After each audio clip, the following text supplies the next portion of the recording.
Hi friends, ఈరోజు pizza ఎలా చేయాలో చూపిస్తాను. నేనైతే గోధుమ పిండి బేస్తో తీసుకున్నాను పిజ్జా చేసుకోవడానికి. మైదా పిండి కాకుండా వితౌట్ ఓవెన్ లేకుండా కూడా ప్యాన్ పైన చేసేసుకుందాం. ఫస్ట్ ప్లేట్ పైన ఆయిల్ రాసేసుకొని మన పిజ్జా బేస్కి హోల్స్ పెట్టేసుకొని మంచిగా కొంచెం ఆయిల్ అప్లై చేసుకుందాము. ఆయిల్ అప్లై చేసుకున్న తర్వాత పిజ్జా సాస్ అది మంచిగా ఆ హోల్స్లోకి మంచిగా ఇట్లా స్ప్రెడ్ అయ్యేలాగా చూసుకోవాలి. స్ప్రెడ్ అయిన తర్వాత పిజ్జా చీజ్ ఉంటుందండి, సూపర్ మార్కెట్లో దొరుకుతుంది.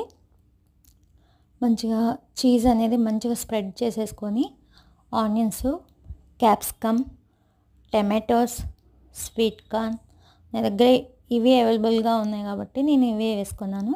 ఇంకా పన్నీర్ కూడా వేసుకోవచ్చు, బాగుంటుంది. టమాటోస్ వేసుకున్న తర్వాత మళ్ళీ చీజ్ కొంచెం పైన మంచిగా వేసేసుకొని తర్వాత ఒరిగేనో చల్లుకోవాలి.